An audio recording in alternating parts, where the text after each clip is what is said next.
根据外交部的消息，中国最高领导人缺席印度 G20 峰会，但是中方另外一名政府高层将出席。得知这个消息后，多次表态希望举行中美会晤的拜登显得非常失望。而在 G20 峰会启动之前，拜登与印度总理莫迪举行了会晤。在联合声明中，双方呼吁各自政府在全球议程所有层面继续使美英战略伙伴关系发生根本性转变。莫迪重申了两国密切持续的伙伴关系，并提到了一系列合作，而拜登则明确表示支持印度成为安理会常任理事国。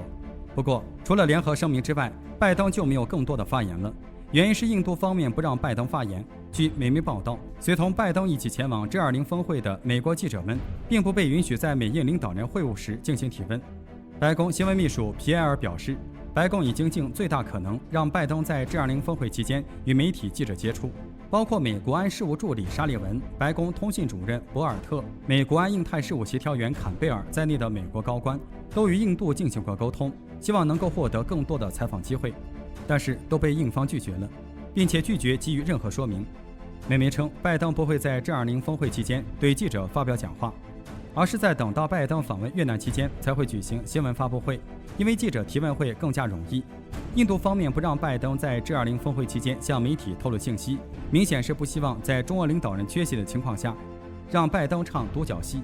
同时也证明印度在与美国加强关系的同时，也在平衡与邻国关系和传统伙伴俄罗斯的关系。印度外长苏杰生的讲话中表示，中俄领导人缺席 G20 峰会并不是对印度的敌意，俄罗斯一直是印度的亲密盟友，两国在多领域保持合作，不会因为 G20 峰会的某些变化而受到影响。苏杰生还称，虽然中国与印度之间存在一定的分歧，但是双方一直在寻求进行对话沟通，而不是采取敌对行动。因此，考虑到中国和俄罗斯的国际影响力，即便中俄最高领导人没能亲自抵达现场，G20 峰会期间发表的声明也要纳入中俄的观点，尤其是在俄乌冲突的议题上，中俄的观点具有重要影响力。一直以来，中方寻求以和平方式解决俄乌问题，避免局势进一步升级，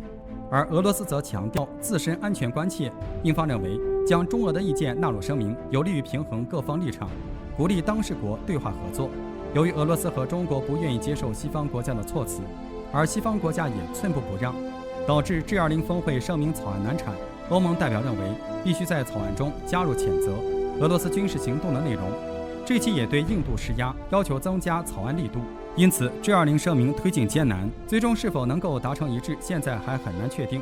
因此，既然已经很难出台联合声明，不如将中国与俄罗斯的意见一起纳入进来。虽然不能让所有成员国都认可，至少也要照顾到所有成员国的情绪。而且，中国与俄罗斯作为世界上的大国，也同样是安理会常任理事国，国际事务中缺少了中俄的意见，很难达成具有广泛共识的结果。拜登不允许多说话，也是印度考虑的平衡之道。